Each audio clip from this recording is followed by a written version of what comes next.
Hi everyone, welcome back to my Pirkei Avot. It's wonderful to be back and to be able to share with you the wisdom of the ethics of our fathers, of the Tanaim, who put together the Pirkei Avot to share with us everything that is important, that underpins what it means to be a Jew. We're looking at Perek Bet, but before we do that, just want to remind you that you can become a subscriber to my YouTube channel. All you need to do is to take your mouse and go to the bottom right hand of the screen and click on that little icon with my face on it, and you can become a subscriber to my YouTube channel and be notified whenever a new video comes online. So we are Mishnah Vav of Perek Bet, of the second chapter of Pirkei Avot. And Hillel HaZaken, we've returned to the foundational figure of the Hillel family, which went for 7 generations. It was one of the most important families of the period of Chazal, because every generation threw up an incredible, superlative leader. But now here in the second Perek, if you remember, the second Perek began with Rabbi Yehuda HaNasi, but now we go back to his great-great-great-grandfather, and we talk about some of the things that he said and he shared as the wisdom that we need to uphold in order to take forward the project that we know as Judaism. Let's have a look what he says in this, the fifth Mishnah, of Perek Bet, of the second chapter of Pirkei Avot. Hu haya omer. This is what Hillel had to say. Ein boor yirei chet. A boor cannot be someone who fears sin. What is a boor? Does anyone know what a boor is? Do you know what a boor is? Beis vav resh. A boor, well, you know that in the Gemara when we talk about a boor, it's the same word. We're talking about a pit. A pit that is empty, that is a void. That is what a boor is. It's a human being who is a walking, talking void. There's nothing to them. They're uncouth. They have no manners. They have no standing, no bearing, no dignity. They have not concerned themselves with behaving as a human being should behave in public or in private. Ein boor yirei chet, says Hillel. It's not possible for somebody who is a boor, who's not worked on his midot tovot, on his behavioral aspects, to ever be somebody who will fear sin. Why would you fear sin if you're a hippie? Why would you fear sin if you don't take society seriously? Why would you be somebody who's concerned about sinning if doing the things that an ordinary person does in order to conduct themselves in an ordinary and dignified fashion doesn't do? If you're refusing to do them, you cannot be someone who fears sin. Ein boor yirei chet. By the way, what Hillel is doing is he's creating a build-up towards what it takes to be somebody who studies Torah. Now, you certainly can't study Torah if you're not a yirei chet. So if you're a boor, if you're somebody who is totally uncouth, who rejects the norms of society, who refuses to comply with the most basic elements of what it means to be an ordinary, upstanding, fine human being, then you'll never be a yirei chet. You won't even get to the starting line of being somebody who can study Torah. You won't even get there. You're not even there. Ein boor yirei chet. So if you want to be at the start line, if you want to be somebody who can be someone who can learn Torah, you've got to be a yirei chet. So make sure you're not a boor. Make sure that you work on your manners. Make sure that you are a person. And by the way, Pirkei Avot is going to talk about what it means to be a dignified, good, careful, sensitive human being. But we know what it means to not be that, and it's to be a boor.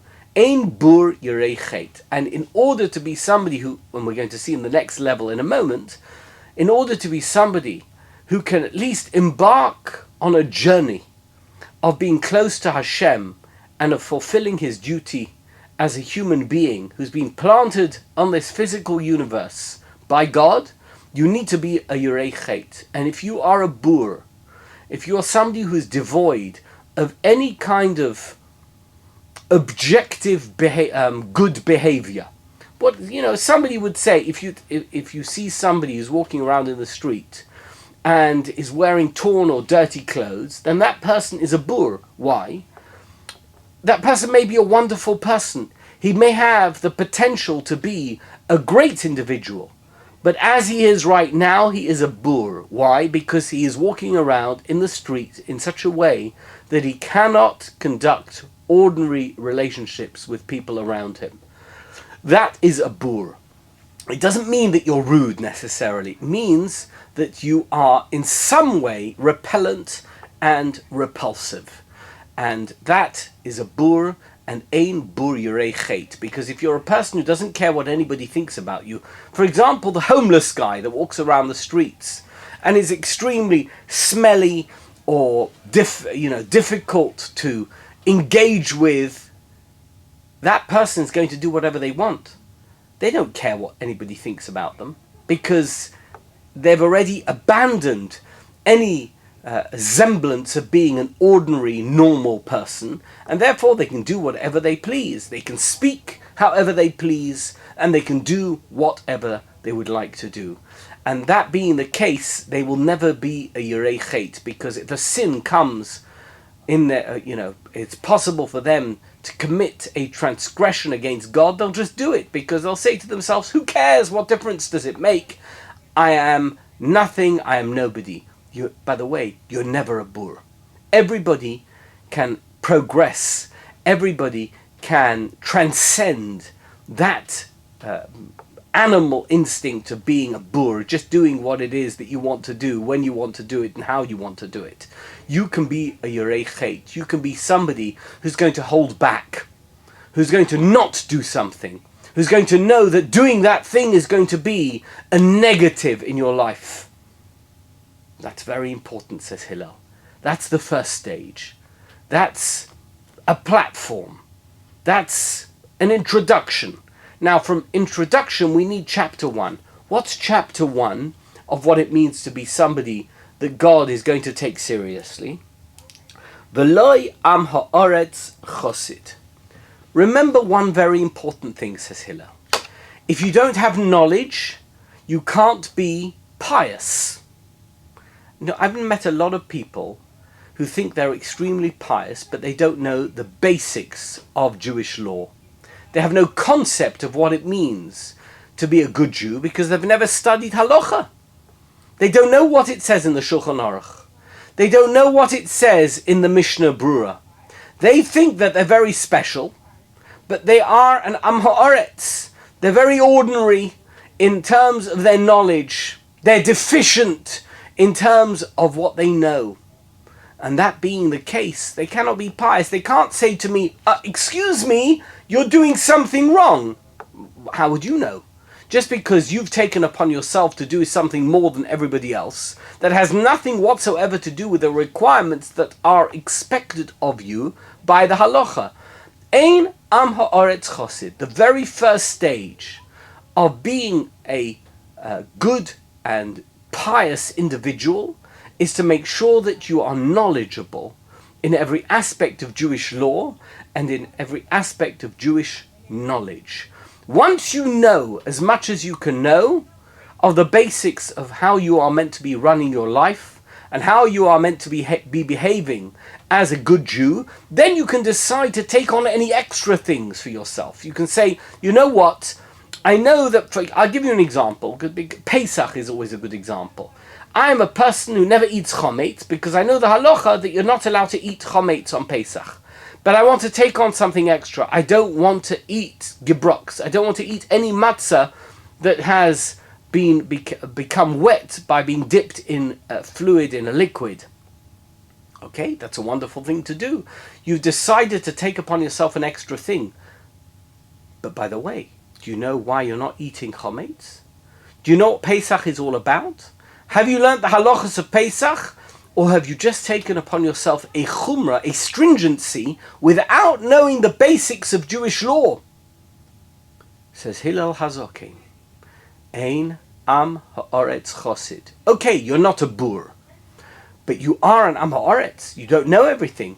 Make sure that you acquire knowledge about what it is that you need to do in order to be a good Jew, and on that basis, you can become a chosid, you can take things further. And Hillel Hazokin says something very important. Veloi habayshon lomed. You know, I am a teacher, but I'm also a learner. That means I learn from other people. How do you learn from other people? It's a very basic thing. You know, I had this today. I have a problem with my website, and I have a company that takes care of my website. And I sent them a note, an email, or whatever it is, something online, an online message in which I told them that my website, this particular aspect of my website, isn't working. And everything's done online. It's one of these online panels, and they send you a response, and you respond via an online page. And they sent me a long and detailed message as to how I can correct the problem so that the problem will no longer be there. Anyway, I read through the message, and then I read through it again. And I read it for a third time, and I realized I had no idea what it was saying. Now, I could have tried to pretend that I knew what it was saying. I could have gone online and tried this or that and tried to make sure that my website was working the way that I wanted it to work. But I realized I didn't know what the message meant. So I sent an email to whoever the technician was who was dealing with my particular problem. And I said, I have no idea what you are talking about. I'm happy to do whatever needs to be done, but I don't know what you're talking about. And until I know what you are talking about, I don't want to pretend to know, nor do I want to make any attempt to remedy the situation, because I don't know what to do. In other words, if you are a person who wants to learn, you have to be able to admit, I don't know what you are talking about, to the teacher. And the teacher may be teaching you, it doesn't matter what the subject is. The teacher can be teaching you whatever they are teaching you. And if you're just nodding your head, you become a bobblehead. You know what bobbleheads are? They're the little dolls with a head on it, which just goes bubble, bubble, bubble. It just moves around. Don't be a bobblehead that just nods every time the teacher says something. You've got to be a person that says, teacher, I don't understand what you mean. Say it again. And when the teacher says it again and you still don't understand, ask him, say it again. And ask another question. And be a nudnik. And make sure that when somebody teaches you something, you know what they are talking about. Because otherwise you will never learn. You'll pretend to learn. And you may even be able, this is the weirdest thing, you may be able to repeat exactly what the teacher has told you, and you still don't understand what they're talking about. Ein habayshon lomed. Nothing more important than that when it comes to Torah. If you're a baishon, if you're somebody who's embarrassed, you're shy, you're holding back when it comes to asking questions or admitting that you don't know something, you can never be a learner. And Torah is all about knowledge. It's all about information. And if the information is deficient, you don't know it. It's not, I know 50% of it. You don't know it at all. Ein habayshon lomed. But Hillel Hazokin continues. He says, Veloi hakapton melamed. If you're the teacher, I'm a teacher. If you're a teacher and you teach something and the student you're teaching it to says to you, excuse me, teacher, excuse me, Rebbe, I don't understand what you're saying. And you say to them, listen, I've said it 3 times, that's enough, and I don't need to say it again. That's no good. Beloi hakapton melamed. Somebody who is fussy, somebody who is going to pounce onto their student every time their student says something, and it's not what they wanted to hear, they can never be a teacher. You have to be extraordinarily patient. Very, very patient with your students. You've got to make sure that your students understand exactly what you're saying. The student has to be ready and willing to hear anything, to hear that they don't know what they're talking about. And the teacher needs to be willing and able and ready to teach again and again and again and again, up to however many times it will take to teach the student that which the student needs to know. It's a two-way street. The student needs to want to learn and never be shy, asking questions that will enable the information. And the teacher needs to want to teach to the extent that it makes no difference that how much the student understands. They'll always be willing to explain it again so that the student understands it better. Says Rebbe, if you're somebody who devotes their life to making a living and the business almost consumes your life entirely, that's not going to be any good. Why? Because you're never going to become an intelligent individual by business. Business, by the way, is quite easy to learn. You know, the laws of economics are not complicated. You don't have to become a great economist to become a good businessman. You buy something at one price, you sell it at another. There's something called supply and there's something called demand. It's all very basic knowledge. You don't even, everything, what I've just told you, you don't even need to know. If you have something that people want and you're willing to sell it and the price is right, you can sell it and you can make a living. But what can happen is you become obsessed with making money. You can become obsessed with business to the extent that you're not willing to devote the hours and the time to be making yourself into a wise and clever and informed and educated individual.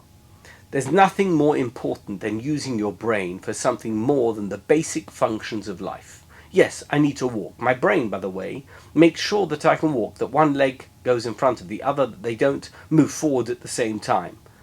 And that is extended to some of the basic aspects of life.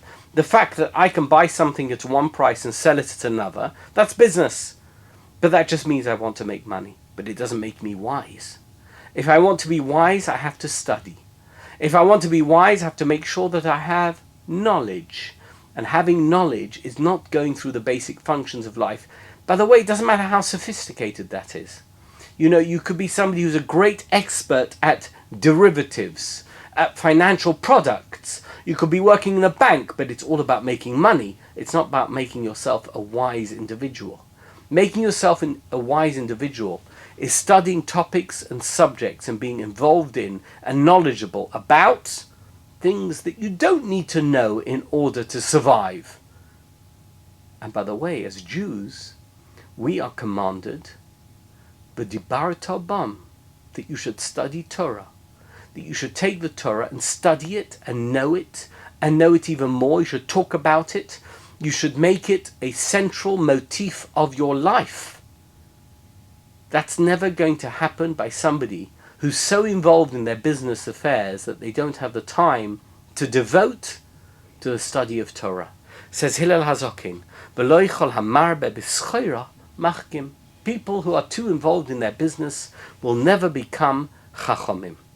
V'mekoyim she'ein anoshim. And finally, he says in this Mishnah, if there is no individual in your vicinity who can be called an ish, a man. What does it mean, a man? It means somebody who is knowledgeable to a greater extent than you, somebody who you can consult, somebody who you can go to for advice, whose knowledge you can seek when you're in difficulty. If you live in a place with mekoyim she'ein anoshim, you could say to yourself, excuse me, listen, what can I do? Nothing I can do. I live in a place where there's no anoshim. What can I do? Nothing. Nonsense, says Hillel. Hishtadel hiyos ish. Your duty and your role and your aspiration, if you're in a place where there's no anoshim, is make yourself an ish. Hishtadel lihiyos ish. You have to become a leader. You have to become somebody who's knowledgeable. Don't shrug your shoulders and say, it's got nothing to do with me, let someone else do it. Let it be someone else's problem. No. You have got to make the effort. And by the way, that same duty applies to everybody else around you. But don't say, well, if they're not doing it, I don't need to bother.